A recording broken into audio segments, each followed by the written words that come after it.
तो hello everyone, आज हम शुरू करेंगे बेसिकली। आज बताऊंगा आपको वीएस कोड की एडिटर बनाएंगे। वीएस कोड क्या होता है, वीएस कोड को यूज़ कैसे करते हैं, वीएस कोड को अपने सिस्टम के अंदर चलाते हैं बेसिकली कैसे। तो वीएस कोड क्या होता है बेसिकली, अगर मैं थोड़ा बताऊँ, वीएस कोड एक तरह का होता है कोड एडिटर। इस पर एक प्रोग्रामर या डेवलपर कोई भी पर्सन होता है, वो बेसिकली कोड को ऑप्टिमाइज करता है और कोड को यूटिलाइज करता है for the output of given result. तो अगर हम देखें, सबसे पहले वीएस कोड को ओपन कैसे करेंगे। स्टार्ट मेन्यू पे क्लिक करेंगे, विंडोज़ के लोगो, इस साइड लोगो का यहाँ पे क्लिक करेंगे और यहाँ पे लिखेंगे सपोर्ट हम वीएस कोड एडिटर। तो वीएस कोड या विजुअल कोड एडिटर भी ठीक रहेगा। वीएस कोड होता है बेसिकली विजुअल कोड एडिटर। और विजुअल कोड एडिटर जो होता है बेसिकली वो एक आईडी है बेसिकली, ठीक है। ये कह सकते हैं सॉफ्टवेयर कह सकते हैं, आईडी कह सकते हैं, जिसमें प्रोग्रामर को अपना कोड या डेवलपर अपना कोड लिखता है और उसमें आपको कई तरह की एक्सटेंशन अवेलेबल हो जाती है। जैसे कि अगर मैं दिखाऊँ उसमें, तो ये तो मैंने अपना खुद का बनाया था। तो इस पर आप क्लिक करेंगे इस वाले आइकन पे, ठीक है, एक्सटेंशन वाले आइकन पे। तो एक्सटेंशन में आप अगर एक्सिस्टिंग आपके सिस्टम के अंदर इंस्टॉल होंगी तो ऑटोमेटिकली आ जाएंगी। बहुत सारे एक्सटेंशन होती है इसके अंदर, सी प्लस प्लस, पाइथन, जावा, ओरेकल, रूबी। तो इसके अंदर उसमें कोड करने के लिए, इसमें प्रोग्रामिंग करने के लिए हमें एक्सटेंशन को डाउनलोड इंस्टॉल करना पड़ता है, तब जाके हमारी एक्सटेंशन जो है वो प्रिंटर से इन्वॉल्व होती है, कंपाइल करवाती है। तो हम फर्दर यहाँ पे देखेंगे, वहाँ पर हम कोड सीखेंगे। फॉर एग्जाम्पल एचटीएमएल की फाइल बनी है, तो एचटीएमएल के बॉर्डर प्लेट कैसे करते हैं। तो एचटीएमएल की बॉर्डर प्लेट बनाने के लिए कि आप कीबोर्ड के शिफ्ट प्लस और जो ऊपर एक्सक्लेमेशन वन मार्क होता है, ठीक है, शिफ्ट प्लस एक्सक्लेमेशन मार्क दबाएंगे ऐसे करके और एंटर कर देंगे तो ऑटोमेटिकली बॉर्डर प्लेट हो जाएगी, ठीक है। तो वीएस कोड की बेसिकली एचटीएमएल की बॉर्डर प्लेट होती है, जहाँ पे प्रोग्रामर बेसिकली कोड करता है, कोड को ऑप्टिमाइज करता है और यूटिलाइज करता है अपने मुताबिक। तो अगर देखें, अगर इसमें आपको बताऊँ बेसिक चीज़, एक बात याद रखिए कि आपकी जो एचटीएमएल फाइल है वो हमेशा क्रोम पे रन करेगी, ठीक है। जैसे मैं basically HTML hypertext markup language जो फाइल होती है वो क्रोम पे रन करती है बेसिकली, मतलब इस क्रोम के V8 इंजन के अंदर वर्क करती है। फॉर एग्जाम्पल, अगर मैंने आपको एक प्रोग्रामिंग कोड एचटीएमएल फाइल बनाई, ठीक है, ये मैंने फाइल बनाई। अब ये मैंने फाइल बनाई, इसके अंदर पहले मैं लिंक सीएस को लिंक करनी पड़ेगी। अब सीएस चलाने के लिए आपको लिंक करनी पड़ेगी सीएस। तो आप लिंक कैसे करोगे, लिंक लिखो यहाँ लिंक और सीएस, ये ऑप्शन दिखा सीएस वाला, इस पर कुछ नहीं करना, क्लिक कर देना बस, ऑटोमेटिकली आ जाएगा। तो हमारी सीएस फाइल बेसिकली लिंक हो जाएगी। इसके अंदर जावास्क्रिप्ट फाइल लिंक करनी हो तो हम कैसे लिंक करेंगे, बहुत सिंपल है। स्क्रिप्ट करेंगे और स्क्रिप्ट के अंदर ऑटोमेटिकली जो हम फंक्शन लिखते हैं, फॉर एग्जाम्पल मैंने लिखा इसके अंदर अलर्ट लिखा, ठीक है। अलर्ट एक तरह का फंक्शन होता है जो जावास्क्रिप्ट का फंक्शन है, जो अलर्ट जो क्रोम के अंदर अलर्टिंग का काम करता है, ठीक है। तो मैंने लिखा इसके अंदर बेसिकली हेलो वर्ल्ड। हमारी जावास्क्रिप्ट होती है बेसिकली केस सेंसिटिव होती है इसके अंदर की, इसमें एच और डब्ल्यू का मतलब फर्क है, डिफरेंस होता है, दोनों का मीनिंग अलग अलग होता है।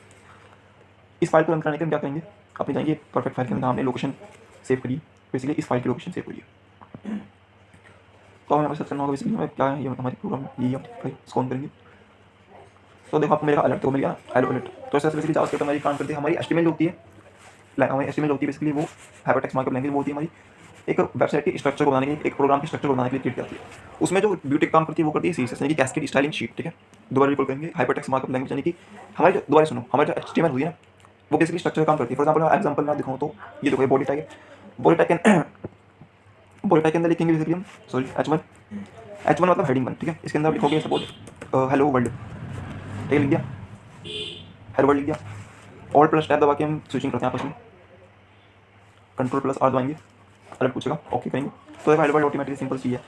तो इंटरेक्टिविटी का काम होता है बेसिकली इसके अंदर। जावास्क्रिप्ट हमारी इस तरह से काम करती है, सॉरी एचटीएमएल हमारी इस तरह से काम करती है। ये आपको जो दिख रहा है बेसिकली ये हमारा एचटीएमएल का पार्ट है, ठीक है, ये हमारा एचटीएमएल का पार्ट है। अब मुझे इस कलर को क्या करना है कि इसका बैकग्राउंड कलर चेंज करना है, ठीक है। बैकग्राउंड कलर वाइट दिख रहा है अभी, तो सारा सारा दिख रहा है, हमें इसको चेंज करना है। चेंज कैसे करेंगे, चेंज करने का तरीका होता है इसमें, चेंज करने का तरीका क्या होता है, अपनी फाइल को लिंक करनी पड़ती है सीएसएस से। 3 तरह की सीएसएस होती है, inline CSS, external CSS, non CSS. इसमें क्या करेंगे, हम स्टाइल टैग को, स्टाइल कलर का टैग होता है एचटीएमएल का, तो मैं क्या करूँगा इसके अंदर बेसिकली स्टाइल टैग को ऑन करूँगा और इसके अंदर बॉडी का कलर चेंज करना है, ठीक है। सिलेक्टर स्पेसिफायर, सिलेक्टर कौन सा है, बॉडी सेलेक्टर है, बॉडी क्या है, सिलेक्टर है। सिलेक्टर के अंदर हमने क्या दिया, ये दिया। अब इस सिलेक्टर के अंदर क्या करेंगे भाई, कुछ ना कुछ तो जब सिलेक्टर को ऑन करेंगे तो कुछ ना कुछ देना पड़ेगा इनपुट। तो सिलेक्टर के अंदर बेसिकली क्या करेंगे, मैं कहूँगा इसका बैकग्राउंड कलर, मैं बैकग्राउंड कलर का करूँगा सबको पिंक करते हैं, ठीक है, पिंक करते हैं, बैकग्राउंड कलर पिंक करते हैं। अब कंट्रोल प्लस आर दबाएंगे, कंट्रोल प्लस आर दबा के क्रोम के अंदर रिफ्रेश हो जाती है विंडो, ठीक है। दोबारा कंट्रोल प्लस आर दबाएंगे, अलर्ट आएगा, ओके करेंगे। तो इस तरह सीएसएस काम करती है, ठीक है। आपको समझ में आ गया सीएसएस कैसे काम करती है। दोबारा बताता हूँ इसके अंदर में क्या हुआ है। कंट्रोल प्लस आर दबाया, ये आपका जावास्क्रिप्ट का पार्ट हो गया, ठीक है। ये एक्चुअली क्या है ना, जावास्क्रिप्ट हमारी एक स्क्रिप्टिंग लैंग्वेज है और जावास्क्रिप्ट काम तभी करेगी हमारे क्रोम इंजन के अंदर जब क्रोम के अंदर V8 इंजन अवेलेबल होगा। V8 इंजन एक तरह का सोर्स टूल कह सकते हैं, डेवलपर टूल कह सकते हैं, जिससे हमारा बेसिकली जो क्या है कि हमारा जो क्रोम के अंदर बेसिकली टूल्स होते हैं। फॉर एग्जाम्पल अगर हम गूगल.com सर्च करते हैं तो गूगल.com सर्च करते हैं, इसमें ऑटोमेटिकली हमारी सारी कुछ इन्फॉर्मेशन आती है, कुछ ना कुछ डिटेल आती है। तो इन्फॉर्मेशन कहाँ है, वो इन्फॉर्मेशन किसी डेवलपर ने तो इसके अंदर लॉगिन करी होगी, मतलब उसके पीछे कोडिंग हुई है पहले से, तब जाके वो काम क्रोम के V8 इंजन पे काम करती है, क्रोम पे काम करिए। क्रोम एक तरह का सर्च इंजन है, सबको पता है। ये हमारा एचटीएमएल का पार्ट हो गया, ठीक है। आपका एचटीएमएल का पार्ट हो गया। ये आपका जो कलर में चेंज किया, आपका सीएसएस का पार्ट हो गया। ये जो मैंने कर रहा हूँ ये जो पार्ट है बेसिकली आपका जावास्क्रिप्ट का पार्ट है, जो इंटरेक्टिविटी होती है बेसिकली एक क्रोम इंजन के अंदर। कोई ये आप कोड किसी भी उसमें रन करा सकते हैं, मोज़िला फायरफॉक्स में सफारी रन कर सकते हैं, मैक में चलता है सफारी, विंडोज़ में क्रोम चलता है, ठीक है। ओके, मैं आपको कुछ बेसिक चीज़ बताऊँगा VS कोड एडिटर के बारे में। तो देखो बेसिक चीज़ तो ये है कि आपको बॉयलर प्लेट लगानी आनी चाहिए। अब मैं आपको ये मैं अपने फटाफट से HTML तो लिखूंगा नहीं, है ना, एज HTML तो लिखूंगा नहीं, मैं HTML लिखूँ उसके बाद आके फिर दबाऊँ, फिर उसमें बॉडी टैग को इंक्लूड करूँ, तो ये सब बहुत अनोनी काम हो जाता है ना, ये काम तो ठीक है।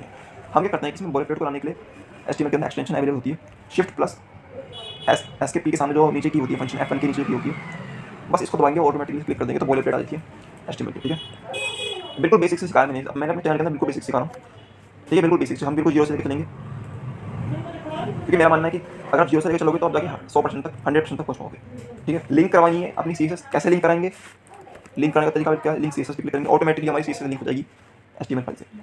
जावास्क्रिप्ट इंटरेक्टिविटी का काम करती है, विंडोज़ का काम नहीं करती, स्क्रिप्ट का काम करती है। तो स्क्रिप्ट, अब इस स्क्रिप्ट के अंदर, ठीक है, ये इसके यहाँ से लेकर यहाँ तक इसके अंदर हम जो भी लिखेंगे बेसिकली वो हमारा जावास्क्रिप्ट का काम है, जावास्क्रिप्ट का काम जो बेसिकली वेब ब्राउज़र के अंदर इंटरेक्टिविटी का काम करती है, ठीक है। मैंने अपनी पिछले वीडियो में बताया था कि HTML क्या होती है, CSS क्या होती है, जावास्क्रिप्ट क्या होती है। तो अगर आप मेरे चैनल देखना तो सिंपल से आप क्रोम में क्लिक करना और इस पर, ठीक है, ये आपको मेरे चैनल की डिटेल यहाँ से मिल जाएगी। अगर सब्सक्राइब नहीं किया सब्सक्राइब कर लेना आप, वैसे और ये मेरी सारी वीडियोज़ के अंदर आपको मिल जाएगी। मैंने बहुत सारी वीडियो बनाई इसके अंदर, HTML CSS जावास्क्रिप्ट प्लेलिस्ट में चेक कर सकते हैं, ठीक है। अब VS कोड के बारे में कुछ और इंपॉर्टेंट बातें, अगर कोई आपको एक्सटेंशन इंस्टॉल करनी हो तो देखो, जैसे कि PHP intelligence HTML CSS boilerplate, ये सब एक्सटेंशन आपको डाउनलोड करनी पड़ती है, ठीक है। यहाँ पे आप लिखोगे अगर सपोज C++ की एक्सटेंशन इंस्टॉल करें, C++ लिखेंगे इसके अंदर, जावा की नहीं, जावा की लिखेंगे तो आप ऑलरेडी इंस्टॉल करनी ये एक्सटेंशन हम इंस्टॉल करते हैं, ठीक है। मेरी पहले से इंस्टॉल है तो ये डिसेबल करने का ऑप्शन बता रहा है, लेकिन जब आप करोगे तो आपको पहली बार इंस्टॉल करने का ऑप्शन बताएगा, तो आप सीधा सिंपल से इंस्टॉल कर लेना, तो ऑलरेडी आपके कंप्यूटर में मतलब आपके सिस्टम में ऑटोमेटिकली वो फाइल हो जाएगी, इंस्टॉल हो जाएगी सक्सेसफुली। कोड को रन करवाना हो तो रन कराने के सिंपल तरीका रन होता है, रन कर सकते हैं, डीबगिंग कर सकते हैं कोड को, ठीक है। अगर अपना कोड विंडो से आप किसी उसके अंदर गिटहब के अंदर गिनना हो, गिटहब क्या होता है, वर्जन कंट्रोल सिस्टम होता है, मैं बात बताऊँगा उसके बारे में, गिटहब के बारे में। कोई फाइल सर्च करनी है तो आप यहाँ से नॉर्मली सर्च कर सकते हैं अपनी फाइल को, ठीक है। तो आपकी फाइल की लोकेशन पता चल जाएगी कौन सी आपकी फाइल है। कोई फाइल ओपन करनी, कोई फोल्डर ओपन करना तो सिंपल ओपन फोल्डर क्लिक करेंगे, हमारा फोल्डर ओपन हो जाएगा, ठीक है। इस तरह से कुछ ओपन हो जाएगा हमारा फोल्डर, तो बेसिकली यहाँ से अपनी चीज़ों को सिलेक्ट कर सकते हैं। ओके, अब मैं थोड़ा बताता हूँ आपको HTML के बारे में। तो मैं जो था इसकी मैं कहा था HTML बताऊँ, इसी में हटा था। तो इस तरह से जो क्या है कि हमारा HTML से जावास्क्रिप्ट काम करती है, ठीक है। इसके अंदर मैंने H1 लिखा है, H1 के अंदर मैंने डाला this is the first website, ठीक है, this is the first website, web SIT और मैंने इसको कर दिया बंद। इस तरह से मैंने H2 बनाया इसके अंदर। इसके अंदर मैंने कंट्रोल में ज़्यादा मेहनत नहीं करूँगा, सीधा control shift control copy paste करूँगा इसके अंदर, ठीक है। तो कंट्रोल C करेंगे, कंट्रोल C से कॉपी हो जाता है, ठीक है। ये छोटी छोटी बातें जो है ना आपको बताते रहूँगा बीच में किससे क्या होता है। कंट्रोल C से कॉपी करते हैं, कंट्रोल V से पेस्ट करते हैं, ठीक है। S3 दबाएंगे, कंट्रोल V दबाऊँगा, कंट्रोल V दबाऊँगा, ओहो कंट्रोल V, ओहो क्या हो रहा है, अच्छा इसके अंदर करना था मुझे, कंट्रोल शिफ्ट दबाते हैं, H4 H3 H2, ठीक है। इसे कॉपी कैसे करेंगे, शिफ्ट दबा के एरो की होती है हमारी कीबोर्ड के अंदर, उसको प्रेस करेंगे और कंट्रोल C दबाएंगे, कंट्रोल C दबाने के बाद कंट्रोल V दबाएंगे तो पेस्ट हो जाएगा ऑटोमेटिकली S3 के अंदर, ठीक है। उसके बाद बनाएंगे H4 के अंदर सेम वही काम करना है, शिफ्ट दबाएंगे, शिफ्ट दबाने के बाद इसके अंदर कंट्रोल C दबाएंगे, कंट्रोल C दबाने के बाद कंट्रोल V दबाएंगे, ऑलरेडी पेस्ट हो जाएगा। अब हमें इसको रन करना है। अच्छा मैं एक चीज़ बताता हूँ उसके अंदर, कभी क्या होता है कि हम अब आपको इतनी मेहनत करनी पड़ेगी, आप क्रोम में जाओ, फिर उसके बाद दोबारा कंट्रोल प्लस R दबाओ, फिर उसके बाद अलर्ट फंक्शन आएगा, फिर दोबारा कंट्रोल प्लस R दबाओ, तो बेकार चीज़ होती है देखिए। तो आप क्या करोगे, ऑटो सेव फंक्शन को ऑन कर लो उसके अंदर। ऑटो सेव से क्या होता है कि ऑलरेडी जब आप यहाँ कोड लिखोगे तो वहाँ लाइव सर्वर पे यानी कि क्रोम के वीट इंजन पे यानी क्रोम ब्राउजर पे हमारी फाइल ऑटोमेटिकली सेव होती जाएगी। तो ऑटो सेव का ये फीचर होता है, ऑटो सेव मतलब ऑटोमेटिकली सेव। तो मेरा ऑटो सेव ऑन है। VS कोड के अंदर अगर वो उसकी थीम बदलनी तो प्रेफरेंस में क्लिक करेंगे, प्रेफरेंस में जाके आप जाएंगे सीधा थीम पे जाएंगे आप सीधा कलर थीम पे क्लिक करेंगे और ऑलरेडी हम VS कोड की थीम को चेंज कर सकते हैं कोई इस तरह से, जो पसंद है वो लगा सकते हैं इसके अंदर, ठीक है। कोई सी लगा सकते हैं, ये वाला लगा सकते हैं, ये वाला लगा सकते हैं, ये वाला लगा सकते हैं, ये वाला लगा सकते हैं, मतलब जो इसके अंदर प्री बिल्ट है पहले से ही है, ठीक है ना। तो इस तरह से जो इसलिए मैं क्या हमारी HTML काम करती है इस तरह से। अगर मुझे केवल इसका मुझे बैकग्राउंड कलर चेंज करना है, ठीक है, बैकग्राउंड कलर चेंज करना मुझे इसका बेसिकली जो है इसका कलर चेंज करना है, कैसे करूँगा मैं चेंज, तो मैं इसको इस टैग को मैं मॉडिफाई करूँगा। तो मैं देखूँगा कि इस टैग के अंदर H1 टैग के अंदर ये बेसिकली मॉडिफायर है, तो इसको इस में लगाऊंगा, क्या क्या लगाऊंगा इसके अंदर मैं कुछ लगाऊंगा सिंपल, इसके अंदर स्टाइल टैग लगाऊंगा कि वो उसी का बन जाएगा। तो H1 के अंदर लिखूँगा बेसिकली कलर, ठीक है। मैं क्या कहूँगा, मैं लिखूँगा इसके अंदर कलर, तो कलर लिखा मैंने इसके अंदर कलर कौन सा कलर कोई सा लिख सकते हैं आप, ठीक है। सपोज मैंने ये वाला कर लिया एक्वामॉर्फिन, बड़ा मस्त कलर लगता है कोई मूवी। कंट्रोल आर दबाएंगे तो ऑलरेडी देखो इसका कलर चेंज हो गया। बैकग्राउंड कलर चेंज करना हो बैकग्राउंड कलर भी चेंज कर सकते हो आप। कैसे करेंगे? कुछ नहीं करना, simple background colour background colour change कर देंगे। कौन सा लगाना है, कौन सा लगाना था, ये वाला कोई सा लगा सकते हैं, ये वाला लगा सकते हैं। तो बैकग्राउंड कलर बेसिकली इसका बैकग्राउंड कलर चेंज हो गया, ठीक है ना।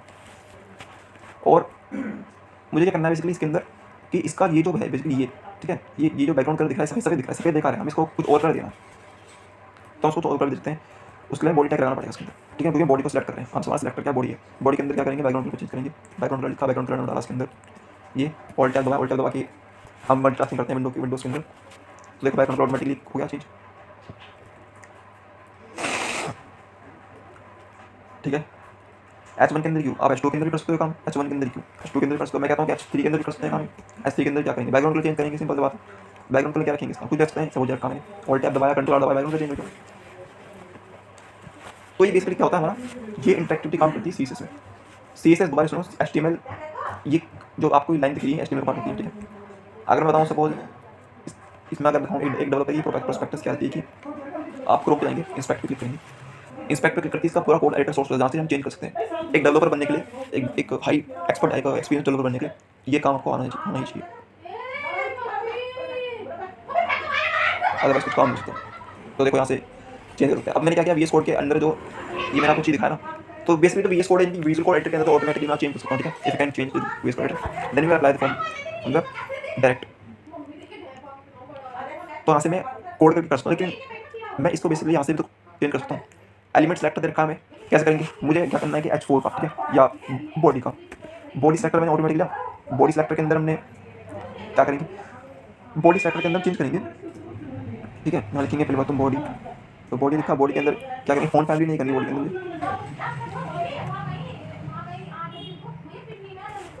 तो मैं क्या करूँगा, एक मिनट, हाँ मैं क्या करूँगा, उसका बैकग्राउंड कलर चेंज करूँगा, ठीक है। Background colour change, background colour एक तरह का होता है ना, वो CSS की प्रॉपर्टी होती है, ठीक है। बहुत सारी CSS की प्रॉपर्टी होती है इसको। बैकग्राउंड कलर होती है, बेसलाइन होती है, मार्जिन होता है, देखो ये सब बैकग्राउंड क्लेम होता है, इमेज ओरिजिन पोजीशन एक्सपोजिशन वो है। बैकग्राउंड का साइज चेंज कर सकते हैं, उसका URL देना पड़ता है इमेज का, फिल्टर कर सकते हैं बैकग्राउंड को, विजिबिलिटी कर सकते हैं, चीज़ होती है। तो बैकग्राउंड कलर बेसिकली अभी हमें क्या करना है, बैकग्राउंड कलर चेंज करना है। तो यहाँ लिखेंगे बैकग्राउंड माइनस क्या करेंगे हम, कलर, ठीक है, CO, ओके आ गया। बैकग्राउंड कलर कौन सा देना है, रेड देना है, तो रेड दिखेंगे ऑटोमेटिकली। देखो तो यहाँ से क्या होता है, इससे क्या होता है बेसिकली हमारा जो डेवलपिंग का काम होता है ना, वो और ईजी पड़ जाता है। अब आपको मेहनत करनी पड़ेगी, आप VS कोड में जाओगे, है ना। ये चीज़ जो बताई मैंने बहुत इंपॉर्टेंट चीज़ है, इसको नोट करना। यहाँ से आप क्या करोगे कि आप क्या करोगे, आप ये करोगे, सिंपल सी बात है, क्या भैया ये बंद करोगे आप, ठीक है। आप क्या करोगे, दोबारा इंक लिखोगे, लाल कुछ भी कलर लिखोगे, तो आप लिखोगे बेसिकली, लिख के आप काम करोगे, फिर एंटर करोगे, फिर उसके बाद जाओगे अपने क्रोम ब्राउजर के अंदर खोलोगे, है ना, अपने क्रोम ब्राउजर के अंदर आप खोलोगे, फिर आप कंट्रोल दबाओगे, तब जाके आपका कलर चेंज होगा। तो भैया इससे अच्छा तो हम यहाँ से अपना एलिमेंट सेलेक्टर लगा दे, ये काम तुम कर सकते हैं। बैकग्राउंड कलर चेंज कर सकते हैं, बैकग्राउंड कलर कोई सकते हैं, कलर प्रेफरेंस ऑटोमेटिक देखो। और सबसे बड़ी बात क्या रहती है यहाँ से करने में कि हमें विजुअल रिप्रेजेंटेशन देती है एक तरीके से, तो हम अपने मुताबिक कलर ले सकते हैं कोई सा भी, ठीक है। तो सिर्फ इसके लिए काम करता है हमारा ये बैकग्राउंड कलर को चेंज कर लिया। बैकग्राउंड के अंदर प्रॉपर्टी होती है बैकग्राउंड लीनियर ग्रेडियंट, ठीक है। इसकी लीनियर ग्रेडियंट प्रॉपर्टी आती है इसके अंदर वाली। तो देखो बहुत सारी प्रॉपर्टी होती है, इसलिए यहाँ से आप पता लगा सकते हो कि ये डेवलपिंग काम होता है हमारे पास, ठीक है। तो देखो इस तरह से कुछ कलर आ सकते हैं, लीनियर ग्रेडियंट के अंदर आप कलर दे सकते हो, ठीक है, रेड ग्रीन वाइट को से कलर दे सकते हो। जैसे ये वाला कलर है, इसमें मैं चाहता हूँ इसमें चेंज करना, तो मैं चेंज कर सकता हूँ इस कलर को सिंपल तरीके से, ठीक है। यहाँ पर ब्लॉक किया जाएगी, इसमें ऐसे करके हम इसकी रेंज चेंज कर सकते हैं, और ये कलर इधर का इसकी कलरिंग चेंज कर सकते हैं, कोई सा कलर दे सकते हैं, रेड ब्लू ग्रीन। तो उस तरह से क्या है इंटरेक्टिविटी दिखती है हमारे पास, ठीक है, HTML से। तो बस ये था इसकी वीडियो में। और VS कोड को कैसे यूज़ करते हैं हमने इसमें अच्छी तरह बता दिया, ठीक है। ये मैंने जो बताया ये काम आपको आने चाहिए, वरना आप एक सफल डेवलपर नहीं बन सकते। तो डेवलपिंग करने के लिए वाला काम जो है हमें आना चाहिए, और सिंपल इसको यहाँ से कंट्रोल A दबा के पेस्ट कर सकते हैं अपने इसके। तो ठीक है, आज की वीडियो में केवल इतना ही है। अब अगले जो वीडियो आएगी ना, वो आएगी केवल सर्च इंजन ऑप्टिमाइजेशन पे, यानी कि बैकग्राउंड कलर, और मैं आपको CSS की प्रॉपर्टी बताऊंगा, ठीक है। इस कोर्स को करने के बाद आप एक जॉब ओरिएंटेड पर्सन बन जाओगे कि आप जॉब कर सकते हो। इस पर्टिकुलर कोर्स को करने के बाद आप जॉब कर सकते हो अपनी खुद की, ठीक है। आप एक बहुत अच्छे प्रोफेशनल डेवलपर बन सकते हो, आप मतलब कि बहुत कुछ लाइफ में अचीव कर सकते हो इस कोर्स को करने के बाद। क्योंकि कोर्स ना मैंने डिजाइन इसलिए किया है कि इसको मैंने जीरो से शुरू किया है, इसलिए मैंने कलाई से जीरो शुरू किया था कि मैं जीरो से शुरू करूँ, क्योंकि मैं जानता हूँ बहुत सारे ऐसे बच्चे भी हैं जिनको जो नहीं कर सकते बेसिकली इस कोर्स को, तो मैंने इसको डिजाइन से लिखा था, ठीक है। तो thank you very much for watching this video.